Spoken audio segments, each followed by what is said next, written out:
from Enugu State. Mr. Speaker, honorable colleagues, Mr. Speaker, I know you're a man of letters and that you're sufficiently equipped to know, like my other colleagues, that the scope of work for anybody to be a graduate is to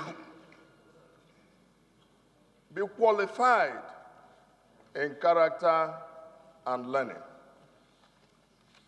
The absence of any of these two, you are not fit for purpose, and you cannot be a graduate. But unfortunately, Mr. Speaker, it looks like as a society, as a community, as a country, that we have lowered our guard. And you see our young men and women gradually gravitating towards cultism. Mr. Speaker, I remember in the early 80s, if you talk about groups in the universities, you'll be talking about probably Sea Dogs, you'll be talking about Buccaneers. Actually, we used to joke those days in the University of Calabar that these are Buccaneers who sell on land. And we have them. But unfortunately, just like any aspect of our national life, we appear to have deteriorated. If you put any barometer to measure the level of decadence, they will all read the same, whether it's education, whether it is the uniformed forces, whether it is even our politics. There is some level of deterioration that has degraded us, unfortunately. And if you look, why do students join cultism? Some do so for purposes of security. They want to be secure. Some others are challenged by the idea of confidence. They are not confident until they join one group or the other. Others are a matter of pride. They think they are bigger than they are when they join these groups. And as a society, as community, as university community, we have not provided the alternatives that will engage these young people.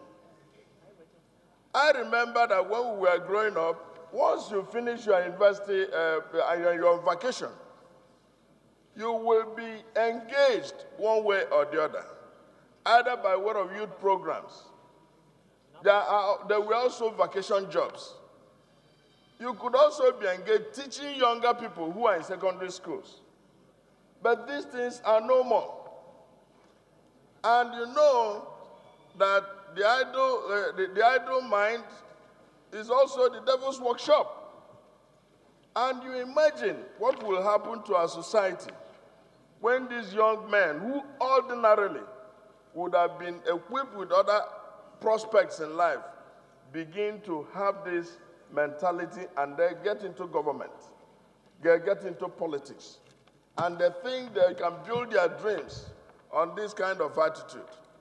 Mr. Speaker, honorable colleagues, I think we need to do much more than we are doing. There should be mentoring programs for young people. Even as parliamentarians, I think we can do more. We can have youth programs. We can create scenarios where people are able to teach the secondary school students immediately they are on vacation.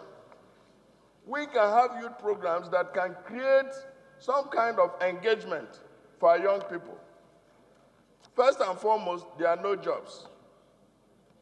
And I remember that in this parliament, Mr. Speaker, you were also part of the driving force in the 8th Assembly. We passed an infrastructure bill with regard to the reactivation of Ajokuta, completion of Ajokuta. In other jurisdictions, they do it. We passed an infrastructure bill that will enable government with $1 billion, as claimed by the people who are running Ajokuta, that this entity could be completed with $1 billion. There's no point having savings of 40 billion overseas when you can take 1 billion and complete it and create immediate 10,000 jobs. And the collateral consequence of those 10,000 jobs and completion of it will give you about 100,000 jobs. And our young men and women after school can get gainfully engaged in doing some manual jobs or even some other intellectual jobs or even science jobs in those entities. So, Mr. Speaker, there has to be a structured approach to solving Nigeria's problems. It cannot be at the whim and caprices of anybody because it cannot work. So I believe strongly that we need to do some serious alternatives to engage our young people. There is also the need for us to have a database, as my colleagues have said. In the police, when I was in private practice, I did a work for DFID, and they call it case tracking. We should be able to have the database of people who are engaged in these nefarious activities. Without it, you cannot monitor, because the next minute somebody gets involved, the other minute is admitted in another university. There is no database of rustication. And this goes essentially to the issue of the crisis of identity in Nigeria. It's the root of all our crimes, as well as the issue of address. Today, you have people still receive letters in community primary schools, community secondary schools, in churches and mosques. How can you, in 21st century, be receiving letters through those means? It means that even when you extract these people and the individual, there's no address. Now you cannot identify people with national ID card. These are compelling issues that is at the root cause of the problem we have. So, Mr. Speaker, I support this motion. We need to do more as individuals and as a society, and I believe that it should be carried. Thank you very much.